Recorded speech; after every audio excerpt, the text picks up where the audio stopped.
তাআলা বলছেন যে আমি দুনিয়ার জমিনে প্রতিনিধি বানাবো। ফেরেশতারা বলতেছে, ইয়া রাব্বুল আলামিন, হায় আল্লাহ, মানুষ বানানোর কি দরকার? যাই হোক, এখানে আল্লাহ রাব্বুল আলামিন তিনি আমাদেরকে সৃষ্টি করেছেন, আমাদেরকে খুব যত্ন করে সৃষ্টি করেছেন। কেমনে?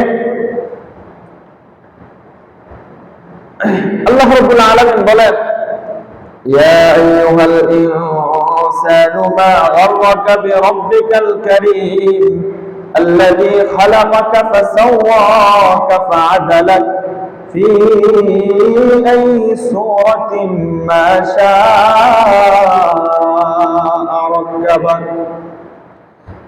আল্লাহ রাব্বুল আলামিন বলেন, দুনিয়ার মানুষ শোনো, আমি আল্লাহ রাব্বুল আলামিন তোমাদেরকে যত্ন করে বানাইলাম, এত সুন্দর করে বানাইলাম, তোমাদেরকে বানিয়ে সুন্দর অবয়ব দিলাম। এত যত্ন করে বানাইছি, বানানোর একটা উদ্দেশ্য আছে। এই যে পৃথিবীতে আমি আপনি যা কিছু দেখি, আমার আপনার দু চোখ দ্বারা যা কিছু দেখা যায়, গাছপালা, নদী নালা, খাল বিল, সমুদ্র, যা কিছু আছে সব কিছু আল্লাহ রাব্বুল আলামিন সৃষ্টি করেছেন। উদ্দেশ্য হলো শুধুমাত্র তারা মানুষের খেদমত করবে। এজন্য দেখবেন পৃথিবীতে যা কিছু আছে সব কিছু কোনো না কোনো ভাবে মানুষের খেদমতে নিয়োজিত। আপনি গভীরভাবে লক্ষ্য করে দেখবেন, এমন কোন জিনিস বাদ নাই যে জিনিস দ্বারা মানুষ উপকার হাসিল করতেছে না। সব জিনিস দ্বারা মানুষ উপকার হাসিল করতেছে। হয়তো কখনো কখনো মনে হয় যে কোনো কোনো জিনিস দ্বারা আমাদের ক্ষতি হচ্ছে, বস্তুত পক্ষে ওই জিনিস দ্বারাও আল্লাহ রাব্বুল আলামিন আমাদেরকে আমাদের খেদমতের জন্যই সৃষ্টি করছেন। ওই জিনিসটাও কোনো না কোনো ভাবে আমাদের খেদমত করতেছে। যেমন অনেক সময় ওই পোকামাকড়, এইগুলা দেখি না, পোকামাকড় এইগুলা আমাদের দেখলেই তো রাগ উঠে। কারণ হচ্ছে বিভিন্ন সময় বিভিন্ন জায়গায় পড়ে, কাপড়ে পড়ে, অনেকে দেখলে ঘৃণা করে, কিন্তু বস্তুত পক্ষে ওইগুলো আমাদের খেদমত করতেছে। ওইগুলা সব সময় আমাদের জন্য তারা মাগফিরাত কামনা করে। সব সময় এই যে রোজার মাস গেছে, রোজার শুরুর দিন থেকে শেষ দিন পর্যন্ত প্রত্যেকটা দিন এমন কোন মুহূর্ত বাদ নাই যে মুহূর্তে তারা আমাদের জন্য আল্লাহর কাছে মাগফিরাত কামনা করে নাই। এরকম ভাবে যা কিছু আছে আমাদের দু চোখে যা দেখি সব কিছুই আমাদের জন্য মাগফিরাত কামনা করেছে। এটা একটা খেদমত লাগছে আমাদের জন্য। তারা আল্লাহর কাছে মাপ চাইতেছে যে আল্লাহ, এই বান্দা তোমাকে সন্তুষ্ট করার জন্য রোজা রাখতেছে, তাদেরকে মাফ করে দাও। এটা কি আমাদের লাভ না? আমরা সময় পাই না আল্লাহর কাছে ক্ষমা চাওয়ার, কিন্তু আমাদের পক্ষ হয়ে তারা ক্ষমা চাইতেছে। এজন্য আল্লাহ বলেন, দুনিয়ার মানুষ শোনো, আমি আল্লাহ রাব্বুল আলামিন পৃথিবীতে যা কিছু সৃষ্টি করেছি সব কিছু কোনো না কোনো ভাবে তোমাদের খেদমত করে। কারণ হলো, উদ্দেশ্যই হলো ওগুলোকে সৃষ্টি করার। আমি এটাই উদ্দেশ্য করেছি তারা তোমাদের খেদমতে নিয়োজিত থাকবে। আর মানুষ এবং জিন, আল্লাহ বলেন, ওয়ামা খালাকতুল জিন্না ওয়াল ইনসা ইল্লা লিয়াবুদুন। আল্লাহ বলেন, দুনিয়ার মানুষ শোনো, আমি আল্লাহ রাব্বুল আলামিন মানুষ এবং জিন জাতিকে সৃষ্টি করার উদ্দেশ্য হলো তারা শুধুমাত্র আমার খেদমত করবে, ইবাদত বন্দেগী করবে। আমি যেমন তোমাদের জন্য পশু পাখি, নদী নালা, খাল বিল, পৃথিবীতে যত যা কিছু আছে সব কিছু সৃষ্টি করেছি, উদ্দেশ্য হলো তোমাদের খেদমত করবে। আর তোমাদেরকে সৃষ্টি করার উদ্দেশ্য হলো তোমরা আমার ইবাদত বন্দেগী করবে। এই জন্যই আমি আল্লাহ রাব্বুল আলামিন তোমাদেরকে এত যত্ন করে সৃষ্টি করলাম। এজন্য আল্লাহ বলেন, দুনিয়ার মানুষ শোনো, আমি যে তোমাদেরকে এত সুন্দর করে সৃষ্টি করলাম, উদ্দেশ্য হলো তোমরা আমার ইবাদত বন্দেগীতে লিপ্ত থাকবা, ইবাদত বন্দেগী করবা। তারপরেও আমি আল্লাহ রাব্বুল আলামিন তোমাদেরকে কিছু কিছু বিষয় দ্বারা পরীক্ষা করব। কখনো কখনো আমি তোমাদেরকে পরীক্ষা করব। কেন পরীক্ষা করব? কারণ হচ্ছে তোমাদেরকে দুনিয়াতে পাঠাইলাম, সৃষ্টি করলাম আমার প্রতিনিধি হিসাবে, দুনিয়ার জমিনে তোমরা প্রতিনিধিত্ব করবে। কিন্তু এই সময়ের মধ্যে তোমাদেরকে আমি বিভিন্ন ভাবে পরীক্ষা করব, আর পরীক্ষায় পড়ে তোমরা আমাকে ভুলে যেও না, দুনিয়ার জমিনে তোমরা গাফেল হয়ে যেও না। আল্লাহ আমাদেরকে শিক্ষা দেন। এই যে এসএসসি পরীক্ষা চলতেছে, তো সেখানে পরীক্ষকদের মন বুঝিয়ে প্রশ্ন করছে। আমাদের শিক্ষামন্ত্রী তিনি বারবার বলতেছেন নকল করা যাবে না, নকল করলে সমস্যা আছে। উনারে হেলিকপ্টার মন্ত্রী বলে মানুষের চিনে, কারণ উনি নিজের টাকায় হেলিকপ্টার ভাড়া করে তিনি পরীক্ষার হল পাহারা দিতে যান বিভিন্ন জায়গায়। এই জন্য তারে হেলিকপ্টার মিলন বইলা চিনে মানুষ। যাই হোক, ওনার উদ্দেশ্য কি? ওনারও তো উদ্দেশ্য আমাদের সন্তানরা শিক্ষিত হোক, ভালোভাবে লেখাপড়া করুক, তারপরে পরীক্ষা দিক, তাহলেই তো সুস্থ একটা জাতি তৈরি হবে, শিক্ষিত একটা জাতি তৈরি হবে। আমি যেটা বুঝাতে যাচ্ছি সেটা হচ্ছে, এই যে পরীক্ষা চলতেছে, পরীক্ষক পরীক্ষার প্রশ্ন করছে, কেউ জানে না পরীক্ষার প্রশ্নের কি লেখা আছে, কেউ জানে, কেউ জানে না। মানুষ যে লেখা নিয়ে যাবে যেন পরীক্ষার হলে দেখে দেখে লিখতে পারে, শিক্ষামন্ত্রী বারবার বলতেছে এটা করা যাবে না, এটা করলে সমস্যা। তার মানে কঠোর নিষেধ, বলেও না, আবার কেউ লেখা নিয়ে যেতেও পারবে না, নকলও করতে পারবে না। কি একটা ঝামেলা না? অথচ আল্লাহ বলেন, দুনিয়ার মানুষ শোনো, আমি আল্লাহ রাব্বুল আলামিন তোমাদেরকে দুনিয়ার জমিনে পাঠাইলাম। শুধু পাঠায় কেন না, আমি আদম আলাইহিস সালাতু ওয়াস সালাম থেকে আজ পর্যন্ত হাজার হাজার লক্ষ লক্ষ নবী এবং রাসূল পাক প্রেরণ করেছি। কেন প্রেরণ করেছি? শুধুমাত্র তোমাদেরকে বোঝানোর জন্য, তোমাদের দিন তোমাদেরকে শিক্ষা দেওয়ার জন্য, তোমাদের ধর্মটাকে তোমাদেরকে বোঝানোর জন্য, তোমাদের রবকে তোমাদেরকে চিনানোর জন্য নবী রাসূল প্রেরণ করেছি। শুধু তাই না, আমি আল্লাহ রাব্বুল আলামিন নবী রাসূল প্রেরণ করেছি, ওই নবী রাসূলকে আসমানি কিতাব দিয়েছি, যেন নবী রাসূল আসমানি কিতাব দেখে তোমাদেরকে বুঝান। আর নবী রাসূল যদি না থাকেন, কখনো না থাকে, তখন যেন তোমরা আসমানি কিতাব ফলো করে আমি আল্লাহকে চিনতে পারো। এজন্য আল্লাহ রাব্বুল আলামিন আসমানি কিতাব দিয়েছেন। উদ্দেশ্য হচ্ছে আমরা যেন আল্লাহকে চিনি, আল্লাহর ইবাদত বন্দেগী করি। আল্লাহ রাব্বুল আলামিন সেই আসমানি কিতাবে সব কিছু বলে দিচ্ছেন, দুনিয়ার মানুষ এটা তোমাদের জন্য পরীক্ষা।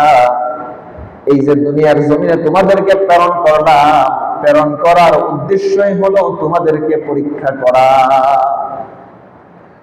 সহজভাবে বুঝেন, আমার কথা মন দিয়ে শুনবেন, আমি প্রশ্ন করব, উত্তর দিবেন। সবাই জানেন বিষয়গুলো। আল্লাহ রাব্বুল আলামিন আদম আলাইহিস সালাতু ওয়াস সালামকে সৃষ্টি করে সর্বপ্রথম কোথায় রাখছিলেন তাকে? বলেন, জানেন না? জান্নাতে দিছিলেন। সর্বপ্রথম আদম আলাইহিস সালাতু ওয়াস সালামকে জান্নাতে প্রেরণ করছেন। শয়তান প্রতারণা করে আল্লাহর নবী আদম আলাইহিস সালাতু ওয়াস সালামকে দুনিয়াতে আনছেন। আল্লাহ রাব্বুল আলামিন বলে দিয়েছেন, আদম, সেটা হচ্ছে পরীক্ষার হল, তোমাকে পরীক্ষা দিতে হবে। এই যে অপরাধ করছো, যে অপরাধের সাজা স্বরূপ তোমাকে দুনিয়ার জমিনে পাঠাইলাম, এখন যদি তুমি এই দুনিয়ার জমিনের সময়টা সুন্দরভাবে পরীক্ষায় উত্তীর্ণ হও, তাহলে তুমি যে জান্নাত থেকে বিদায় নিয়ে, যে জান্নাত থেকে তোমাকে দুনিয়াতে প্রেরণ করেছি, সেই জান্নাতে আবার তোমাকে দাখিল করব। তো আদমকে বলে দিচ্ছেন, আদম এটা তোমার পরীক্ষা, কেমনে চলবা? পরীক্ষার হলে যাওয়ার একটা নিয়ম আছে। আপনি যদি খাতা কলম ছাড়া, হাত বুক ছাড়া যান, লিখতে পারবেন? কলম ছাড়া আপনি লিখবেন কি দিয়া? খাতা না হয় পরীক্ষার থেকে দিবে, কিন্তু আপনার তো কলম সাথে করে নিতে হবে। এরকম ভাবে যেমন কিছু রুলস থাকে, যেমন মোবাইল নিতে পারবেন না পরীক্ষার হলে, খাতা নিতে পারবেন না, বই নিতে পারবেন না, এরকম কিছু নিয়ম থাকে। ঠিক আল্লাহ সুবহানাহু ওয়া তাআলা আমাকে আপনাকে দুনিয়ার জমিনে পাঠাইছেন, পাঠানোর পরে আল্লাহ বলতেছেন, দুনিয়ার মানুষ আমিও কিছু নিয়ম কানুন দিয়ে দিলাম, তবে দুনিয়ার পরীক্ষাগুলো এমন হয় সেখানে প্রশ্নপত্র বলে দেওয়া হয় না, কিন্তু আমি আল্লাহ তোমাদেরকে পাঠাইলাম, পাঠানোর পরে আমি প্রশ্ন কি করে, পরকালে প্রশ্ন কি করব, সবগুলো তোমাদেরকে জানাইয়া দিলাম। তোমরা প্রস্তুতি নাও যেন আমার এখানে এসে নকল করতে পারো। আল্লাহ বলছেন, আল্লাহ চান আমি একটি নকল করে জান্নাতে যাই। এই জন্যই আমাকে আপনাকে বলে দেওয়া হয়েছে, আমাকে আপনাকে বলে দেওয়া হয়েছে পরকালে কি প্রশ্ন করা হবে, আমাকে আপনাকে জানায় দেওয়া হয়েছে কবরে কি প্রশ্ন করা হবে, আমাকে আপনাকে জানায় দেওয়া হয়েছে ফুলসিরাত কিভাবে পার হতে হবে, সব কিছু জানায় দিচ্ছে। এই জন্যই আল্লাহ বলেন, দুনিয়ার মানুষ শোনো, আমি তোমাদেরকে সৃষ্টি করেছি, একমাত্র উদ্দেশ্য হলো তোমরা আমার ইবাদত বন্দি করবে। আমি আল্লাহ রাব্বুল আলামিন তোমাদের ইবাদত বন্দি করার জন্যই তোমাদেরকে সৃষ্টি করলাম।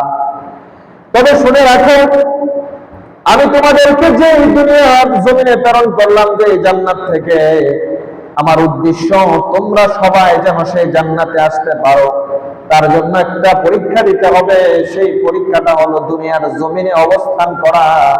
বিভিন্ন সময় আমি আল্লাহ রাব্বুল আলামিন বিভিন্ন বিষয়ের মাধ্যমে পরীক্ষা করব। এজন্যই আল্লাহ রাব্বুল আলামিন সূরা বাকারায় বলেন, وَلَنَبْلُوَنَّكُمْ بِشَيْءٍ مِّنَ الْخَوْفِ وَالْجُوعِ وَنَقْصٍ مِّنَ الْأَمْوَالِ وَالْأَنفُسِ وَالثَّمَرَاتِ وَبَشِّرِ الصَّابِرِينَ। আল্লাহ বলেন, দুনিয়ার মানুষ শুনো, আমি আল্লাহ তোমাদেরকে দুনিয়ায় পাঠাইলাম, আর দুনিয়াটা হলো একটা পরীক্ষার হল। আর যারা দুনিয়ার জমিনে যাবে, আমি প্রত্যেকটা মানুষকে অবশ্যই অবশ্যই পরীক্ষা করব। আল্লাহ বলেন, আমি সবাইকে পরীক্ষা করব। কেমনে পরীক্ষা করব? আল্লাহ বলেন, وَلَنَبْلُوَنَّكُمْ بِشَيْءٍ مِّنَ الْخَوْفِ, আমি তোমাদেরকে পরীক্ষা করব কিছু ভয়ের মাধ্যমে। কখনো কখনো ভয়ের মাধ্যমে পরীক্ষা করব, আবার কখনো আশার মাধ্যমে পরীক্ষা করব। আমি তোমাদেরকে আশা দেখাবো, একটা জিনিস দিব তোমাকে, একটা জিনিস তোমাকে সম্পদ দিব, আশা দেখাবো, আবার সম্পদটা কেড়ে নিয়ে আমি তোমাদেরকে হতাশ করে দেব। এই হতাশ যে করলাম, এটা আমার পক্ষ থেকে তোমার জন্য পরীক্ষা। শুধু তাই না, وَلَنَبْلُوَنَّكُمْ بِشَيْءٍ مِّنَ الْخَوْفِ وَالْجُوعِ وَنَقْصٍ مِّنَ الْأَمْوَالِ وَالْأَنفُسِ وَالثَّمَرَاتِ। আল্লাহ বলেন, দুনিয়ার মানুষ শোনো, আমি তোমাদেরকে সম্পদের দ্বারা পরীক্ষা করব। আমি তোমাদেরকে বিশাল সম্পদ দান করব, হঠাৎ করে তোমার সম্পদ আমি কেড়ে নেব, কেড়ে নিয়ে তোমাদেরকে রাস্তায় বসায় দেব। মনে রাখো, এই যে তুমি কোটিপতির থেকে ফকির হয়ে গেলা, এটা হচ্ছে আমি আল্লাহ রাব্বুল আলামিনের পক্ষ থেকে একটা পরীক্ষা। শুধু তাই না, কখনো কখনো আমার থেকে আমার সন্তানকে কেড়ে নেওয়া হবে, মৃত্যু দেওয়া হবে, পিতাকে মৃত্যু দেওয়া হবে, মাতাকে মৃত্যু দেওয়া হবে, কখনো স্ত্রীকে নিয়ে যাওয়া হবে। আল্লাহ রাব্বুল আলামিন হায়াতের মাধ্যমে আমাদেরকে কখনো কখনো পরীক্ষা করবেন। আল্লাহ বলেন, দুনিয়ার মানুষ শোনো, আমি আল্লাহ রাব্বুল আলামিন এই যে তোমাদের থেকে তোমাদের আপনজনগুলো বিদায় নিচ্ছে, এটা অন্য কিছু না, এটা হচ্ছে আমি আল্লাহ রাব্বুল আলামিনের পরীক্ষা। আমি দেখতে চাই আমার পরীক্ষায় তোমরা কারা উত্তীর্ণ হও আর কারা ফেল করো। আল্লাহ দেখার উদ্দেশ্য হচ্ছে তোমরা কেমন করে আমার পরীক্ষায় পাস করো। আল্লাহ দেখতে চান আমি আপনি যদি আল্লাহ রাব্বুল আলামিনের পরীক্ষায় পাস করি, উত্তীর্ণ হয়, আল্লাহ সুবহানাহু ওয়া তাআলা ঘোষণা দেন ওয়াবাশশিরিস সাবিরিন, আল্লাহ ঘোষণা দেন যে এই ধৈর্যশীল মানুষদের জন্যই সুসংবাদ। আল্লাহ ঘোষণা দেন, আল্লাহ বলতেছেন, শুনো ও দুনিয়ার মানুষ, তোমাদেরকে আমি প্রেরণ করলাম, আমি প্রেরণ করার পরে আমার উদ্দেশ্য কি তাও বলে দিলাম। আমি এটাও বললাম যে দুনিয়ার জমিনে তোমাদেরকে পাঠাবো, পাঠানোর পরে বিভিন্ন ভাবে আমি তোমাদেরকে পরীক্ষা করব। আমি বললাম কখনো তোমাদেরকে ভয় দেখিয়ে পরীক্ষা করব, কখনো তোমাদেরকে আশা দেখিয়ে পরীক্ষা করব, কখনো তোমাদেরকে সম্পদ কেড়ে নিয়ে পরীক্ষা করব, কখনো তোমাদেরকে তোমাদের হায়াত কমিয়ে দিয়ে পরীক্ষা করব, কখনো তোমাদের গোলা ভরা ধান, ধন সম্পদ, ফসলাদি সবকিছু ধ্বংস করে পরীক্ষা করব। এত পরীক্ষা করব। ও দুনিয়ার মানুষ শোনো, এই যে তোমাকে আমি বিপদ আপদ দিব, বিপদ আপদের মাধ্যমে পরীক্ষা করব, শুনে রাখো। আল্লাহ রাব্বুল আলামিন বলে দেন, ওয়া তিলকাল আইয়ামু নুদাবিলুহা বাইনান নাস। আল্লাহ বলে, দুনিয়ার মানুষ শোনো, এই যে বিপদের সময়টা, এই বিপদের সময়টা আমি আল্লাহ রাব্বুল আলামিন মানুষের মধ্যে পরিবর্তন করে থাকি। আমি আজকে তোমাকে বিপদ দিয়েছি, উদ্দেশ্য হচ্ছে আমি আল্লাহ রাব্বুল আলামিন চাই তুমি তোমাকে যে পরীক্ষা করতেছি সেই পরীক্ষায় তুমি উত্তীর্ণ হও। মনে রাখবা, আমি আল্লাহ তোমাকে বিপদ দিয়েছি আজকে, কালকে আমি আল্লাহ তোমাকে সেই বিপদ থেকে উদ্ধার করব। শুধু আমি দেখতে চাই তুমি এই সাময়িক সময়ের মধ্যে আমার উপর কেমন ধৈর্য ধারণ করো। তাহলে এই যে আল্লাহ রাব্বুল আলামিন আমাকে আপনাকে বিপদ আপদ দেন, এই বিপদ আপদ দেওয়ার উদ্দেশ্য কি? উদ্দেশ্য হচ্ছে আল্লাহ বলেন, আমি তোমাদের ধৈর্য পরীক্ষা করি, দেখি তোমরা কি আমার যে পরীক্ষা করতেছি এই পরীক্ষায় উত্তীর্ণ হও কিনা। দুনিয়ার মানুষ শোনো, এই যে আমি তোমাদেরকে পরীক্ষা করতেছি, এই পরীক্ষা মনে রাখো, আমি তোমাদেরকে পরীক্ষা করতেছি, এই যে পরীক্ষার সময়টা দীর্ঘস্থায়ী নয়, পরীক্ষার সময় পরিবর্তনশীল। আল্লাহ বলছেন, ওয়া তিলকাল আইয়ামু নুদাবিলুহা বাইনান নাস, এই সময় আমি মানুষের মধ্যে পরিবর্তন ঘটাই। আজকে তোমাকে বিপদ দিয়েছি, কালকে তোমাকে হাসাবো, সুখে রাখবো। আজকে তোমার ধন সম্পদ কেড়ে নিয়েছি, কালকে তোমাকে ধন সম্পদ দিয়ে ভরে দেব। আজকে তোমাকে বিপদে ফেলেছি, কালকে তোমাকে বিপদ থেকে উদ্ধার করে দেব। শুধু তোমার কাছ থেকে আমি চাই, এই যে সাময়িক সময়, এই সময়ে যেন তুমি আমার উপর ধৈর্য ধারণ করো। আর তুমি যদি ধৈর্য ধারণ করো, আমি আল্লাহ রাব্বুল আলামিন ঘোষণা করতেছি, আমার তৈরি জান্নাত তোমার জন্য, তোমার মতো ধৈর্যশীলদের জন্যই আমার তৈরি জান্নাত অপেক্ষা করতেছে। সুবহানাল্লাহ বলবেন না? তাহলে বোঝা যায়, আমি আপনি যদি আমার আপনার বিপদে আপদে ধৈর্য ধারণ করি, আল্লাহ সুবহানাহু ওয়া তাআলা আমাদের জন্য আমাদের জান্নাতকে প্রস্তুত রেখেছেন। এজন্য আমাদের সমস্ত বিপদ আপদে ধৈর্য ধারণ করতে হবে। এবার আসেন, মনে করেন আমার একটা বিপদ আসলো, আমি ধৈর্য ধারণ করলাম না, গালিগালাজ করলাম, যা মুখ দিয়ে আসে সব বললাম। আচ্ছা বলেন তো, এই গালিগালাজ করার ধারা আপনার বিপদ কি কেটে যাবে? এই গালিগালাজ করার দ্বারা আপনার ধন সম্পদ নষ্ট হয়েছে, ধন সম্পদ কি ফিরে আসবে? ভারতের একজন ওই সূর্যের বিরুদ্ধে মামলা করছে, কেন এত গরম হয়। আচ্ছা বলেন তো, কিয়ামত পর্যন্ত যদি ভারতের সমস্ত খাতা লেখা, মামলা লেখা বইরা ফেলা, তাহলে কি কখনো সূর্যের একটা কিছু ক্ষতি করতে পারবে? কখনো পারবে না। কেন? এটাই আল্লাহ রাব্বুল আলামিনের চিরস্থায়ী বিধান। তার কাজই হচ্ছে মানুষদেরকে তাপ দেওয়া, তার কাজই হচ্ছে মানুষকে গরম দেওয়া। তো দুনিয়ার জমিন থেকে লাফাইলে লাভ আছে? কোনো লাভ নাই। তো উচিত ধৈর্য ধারণ করা।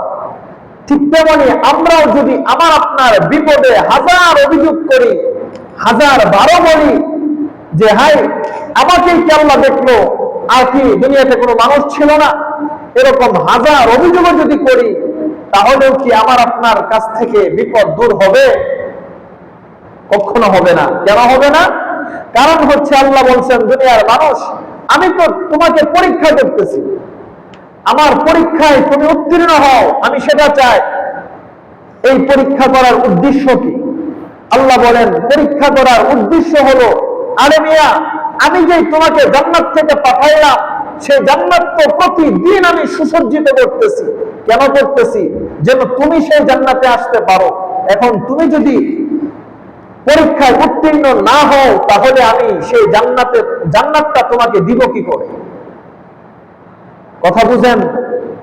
সেই জান্নাতটা তোমাদেরকে দিব কি করে? আমি পরীক্ষা করি এজন্যই যেন তোমার প্রাপ্য জান্নাতটা তুমি পাও। তার মানে আল্লাহ আমাকে পরীক্ষায় ফেলেন কেন? পরীক্ষায় ফেলেন আমাকে আপনাকে জান্নাতটা দেওয়ার জন্য। এজন্য যেহেতু আমাকে আপনাকে জান্নাত দেওয়ার জন্য পরীক্ষা করেন, সেহেতু আমার আপনার উচিত হচ্ছে সমস্ত বিপদ আপদে ধৈর্য ধারণ করা। দেখেন, এই যে দুনিয়ার জীবন, আল্লাহ বলছেন, ওয়াতিলকাল আইয়ামু নুদাবিলুহা বাইনান নাস, আমি এই সময় মানুষের মধ্যে পরিবর্তন করে থাকি। আমি মানুষের মধ্যে সময় পরিবর্তন করে থাকি। কেমনে করি? উদাহরণ দিই একটা। দেখেন, আমাদের যে প্রকৃত সরকার আছে, ওই সরকার কত দাপটের সাথে চলছে না বিগত সময়, কিন্তু যখন সরকারের পতন হলো, এখন তাদের কোনো দাপট আছে? বাংলাদেশে এখন নিষিদ্ধ। এরপরের জন দেখেন, ডক্টর ইউনূস, তার বাসা পাহারা দেওয়ার জন্য যতগুলো আইন শৃঙ্খলা বাহিনী আছে, সবগুলো আইন শৃঙ্খলা বাহিনীর সদস্যরা ওটা পাহারা দিছে, যেন এর ধারে কাছেও কিছু না যাইতে পারে। কিন্তু যেদিন ক্ষমতা হস্তান্তর করেছে, এরপরে যখন তিনি বিদেশ গেছেন, ফেসবুকে ভাইরাল হয়েছে, লাগেজ টানতে টানতে একা একা গেছে, একটা কাক পক্ষী পর্যন্ত তাকে জিগানোর মতো কেউ ছিল না। অথচ দেখেন, এই মানুষটার বাসা পাহারা দেওয়ার জন্য হাজার হাজার আইন শৃঙ্খলা বাহিনী ছিল, এই মানুষের সামান্য কলমটা বহন করার জন্য কর্মচারী ছিল। কিন্তু ক্ষমতা যখন শেষ, তখন তার এই লাগেজ টানার মতো একটা কাক পক্ষী পর্যন্ত ছিল না, মানুষ তো দূরের কথা। আমার বোঝানোর উদ্দেশ্য হচ্ছে, এটা হচ্ছে সময়। সে যখন ক্ষমতায় ছিল তার দাম ছিল, ক্ষমতা থেকে সরছে তার দাম শেষ। অন্য জায়গায় দাম থাকতে পারে, কিন্তু এই যে তখন যে মুহূর্তটা আসছে, দাম শেষ। বিষয়টা এমনই। আল্লাহ বলছেন, ওয়াতিলকাল আইয়াম নুদাবিলুহা বাইনান নাস, আমি সময় মানুষের মধ্যে পরিবর্তন করে থাকি। আজকে তোমার ক্ষমতা আছে, অপব্যবহার করলা, মনে রাখবা আগামীকাল তোমার যে আমি সময় পরিবর্তন করে দিব, নাও থাকতে পারো তুমি ক্ষমতায়। আজকে তোমাকে ধন সম্পদ দিলাম, এই ধন সম্পদ আগামীকালকে তোমার নাও থাকতে পারে। আজকে আমি তোমাকে শারীরিক সুস্থতা দান করলাম, এই শারীরিক সুস্থতা আগামীকালকে তোমার নাও থাকতে পারে। আজকে আমি তোমাকে সব কিছুর দিক থেকে উন্নত এবং সুদর্শন বানাইয়া দিলাম, তোমার যৌবনের চাহিদা বৃদ্ধি করে দিলাম, তোমার চেহারায় সৌন্দর্য ফুটিয়ে দিলাম, কিন্তু আগামীকালকে তোমার চেহারার সৌন্দর্য থাকবে না, তোমার যৌবনের চাহিদা থাকবে না, তোমার শরীরের শক্তি থাকবে না। এটাই আমি আল্লাহ করে দেই, ওয়াতিলকাল আইয়ামু নুদাবিলুহা বাইনান নাস। এজন্য আমি আল্লাহ চাই, তোমাকে যখন আমি পরীক্ষা করতেছি, তুমি তোমার পরীক্ষায় উত্তীর্ণ হও, কারণ সময় পরিবর্তনশীল। তোমার বিপদ অবশ্যই আমি আল্লাহ রাব্বুল আলামিন কেটে দিব, অবশ্যই তোমার সময় পরিবর্তন করে দিব।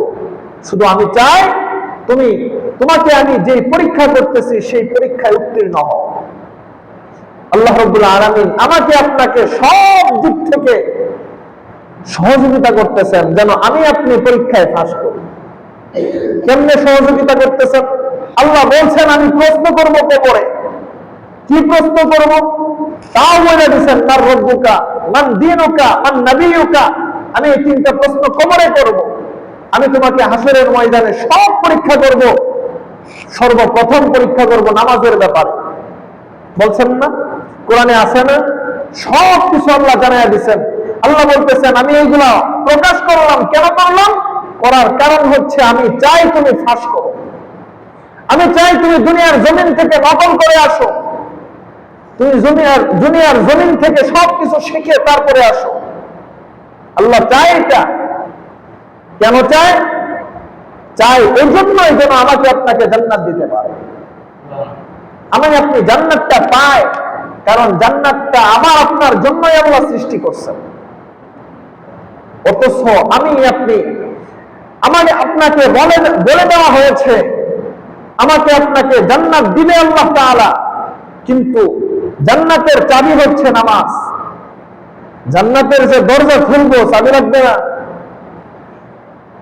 উদাহরণস্বরূপ এই যে মনে করেন যে 100 তলার উপরে আপনি খুব কষ্ট করে সিঁড়ি বায়া বায়া উঠলেন, 100 তলার উপরে সিঁড়ি বায়া বায়া উঠা দেখলেন যে চাবি নিতে মন নাই, দোকানে চাবি রাখা গেছে। বলেন তো এখন মেজাজটা কোন পর্যায়ে যায়? সারা দিন কষ্ট করে আপনি 100 তলা পর্যন্ত, স্বাভাবিক ভাবে আমরা মানুষের 5 তলায় উঠতে হয় মাঝে মধ্যে, তো 5 তলায় উঠতে উঠতে 12টা বাজে যায়। তো 100 তলায় যে আপনি উঠবেন, উঠার পরে যদি মনে হয় যে আহারে চাবি তো রাইখে আসলাম, আবার নামতে হবে, কষ্ট না?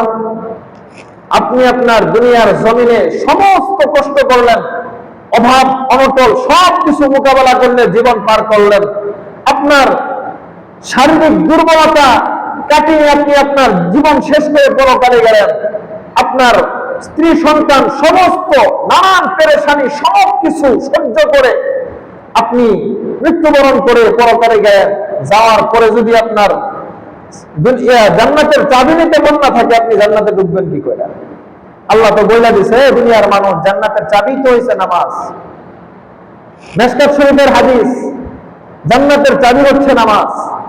তো এখন আমি আপনি যদি জীবনের এত কষ্ট অনেকগুলো ধাপ পাড়ি দিয়ে আমি আপনি যদি নামাজের চাবিটা, জান্নাতের চাবিটা না নিয়ে যেতে পারি, তাহলে আমার আপনার মতো বোকা পৃথিবীর জমিনে আর কেউ আছে? কেউ নাই। ওই যে 100 তলায় উঠছে যে মানুষটা, ওই মানুষটার যেমন খেয়াল থাকা দরকার ছিল তার নিচতলায় তার দোকানে চাবি, ওই তার দরজার, ঠিক তেমনি আমার আপনার মনে থাকা দরকার আমার আপনার জান্নাতের চাবি হচ্ছে দুনিয়ার জমিনে। দুনিয়ার জমিন আমার আপনার যখন শেষ হয়ে যাবে, ওই চাবি আর কখনো আমি আপনি নিতে পারবো না। নামাজ কি কবরে পড়তে পারবেন? মৃত্যুর পরে নামাজের কোন হিসাব আছে? মৃত্যুর পরে নামাজের কোন হিসাব নাই। আমি আপনি যদি পরকালে 1000 বার চেষ্টা করে আল্লাহ আমাকে আরেকবার সুযোগ দাও, সুযোগ দিবে, জাহান্নামের কয়েদিরা ডাকতে থাকবে, 1000 বছর তারা ডাকবে, কোনো কাজ হবে না। ফেরেশতারা অনেক দিন পরে, অনেক বছর পরে জিজ্ঞাসা করবে কি হয়েছে। এই আলোচনা মনে হয় আরো একবার করেছিলাম। যাই হোক, অগণিত ডাকার পরে ফেরেশতারা জিজ্ঞাসা করবে, আর জিজ্ঞেস করার ভালো থাকবে না। ফেরেশতারা জিজ্ঞেস করবেন আচ্ছা, এভাবে আপনাকে অবহেলা করবে। অথচ আজকে আপনার শরীরের সক্ষমতা আছে, আপনার শরীরে সইতে পারে, আপনি আপনার ক্ষমতা আছে কষ্ট সহ্য করা, কিন্তু এই কষ্টটা সহ্য করে সামান্য একটু কষ্ট মসজিদে এসে নামাজ পড়া কিন্তু আপনি করলেন না। আপনার সুযোগ আছে মসজিদে এসে নামাজ পড়া, আপনি পড়লেন না। আপনাকে কেউ কিছু বলারও নাই, কেউ কিছু বললেও না, কিন্তু বিশ্বাস রাখেন এই যে আপনাকে শারীরিক সুস্থতা আল্লাহ দিচ্ছেন, এক কদম আপনাকে আগাতে দিবে না এই সুস্থতার জবাব না দিয়ে। আজকে আপনার নামাজ পড়ার সুযোগ আছে, সুযোগ মিস করছেন। বিশ্বাস করেন আপনাকে এক কদম আগাতে দিবে না যতক্ষণ পর্যন্ত না আপনি এই সুস্থতার জবাবদিহিতা আল্লাহর কাছে না করবেন, এই সুযোগের জবাবদিহিতা আল্লাহর কাছে না করবেন। এরপরে এই যে আমার আপনার জন্য আল্লাহ রাব্বুল আলামিন আমাকে আপনাকে প্রশ্ন করবে, আমাকে আপনাকে আল্লাহ প্রশ্ন করবে। প্রশ্নের জবাব তো আমি আপনি দিব, ভুলভাল যাই দেই, সত্য মিথ্যা যাই দেই, উত্তর তো দিব। কিন্তু যখন মসজিদ দাঁড়ায় আল্লাহর কাছে সাক্ষ্য দিবে যে আল্লাহ, আমি তো অপেক্ষা করেছিলাম, মুয়াজ্জিন তো ডাক দিয়েছিল হাইয়া আলাস সালাহ, তোমরা নামাজের জন্য আসো। মুয়াজ্জিন তো ডাক দিয়েছিল, কিন্তু এই মানুষটা তো আসে নাই। কি জবাব দিবেন? জবাব দেওয়ার কিছু আছে? মসজিদ দাঁড়ায়া বলবে যে আল্লাহ, মুয়াজ্জিন বলেছিল হাইয়া আলাল ফালাহ, সফলতার দিকে আসো, নামাজের দিকে আসো, তুমি নামাজ পড়ো, নামাজই সফলতা, তোমার সফলতা তোমাকে ধরা দিবে।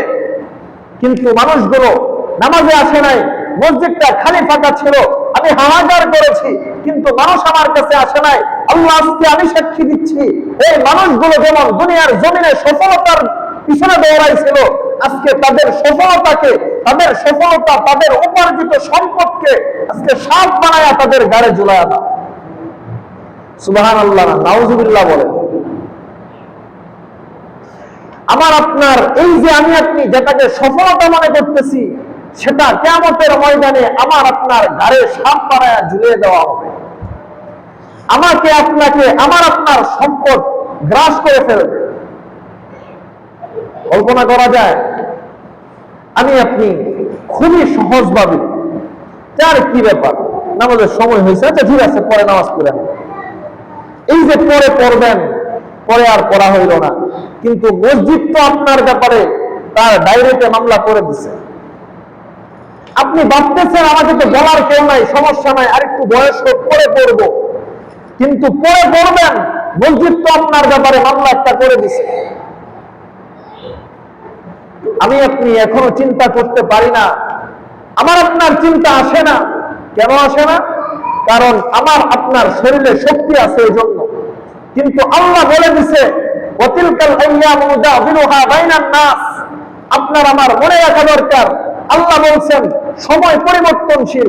আজকে যেমন আমার শরীরে শক্তি আছে, আমি সব কিছু করতে পারি, আগামী কালকে আমার শরীরটাও দুর্বল হয়ে পড়বে, আমি কিছুই করতে পারবো না। তখন আমার এই সুযোগ থাকার সত্ত্বেও, আমার মন চাওয়া সত্ত্বেও আমি মসজিদে যেতে পারবো না। এই জন্য সময়ের কাজ সময় করা। আল্লাহর তৈরি আমাদের জান্নাত যদি অর্জন করতে হয়, সবচেয়ে জান্নাত অর্জন করার সবচেয়ে সুন্দর সময় হচ্ছে শরীরে যখন সবল থাকে, শরীর যখন সবল থাকে, সুস্থ থাকে, ওই সময়টাই সবচেয়ে উত্তম সময়। আল্লাহ রাব্বুল আলামিন আমাদেরকে আল্লাহর তৈরি জান্নাত অর্জন করার তৌফিক দান করুন বলে আমিন।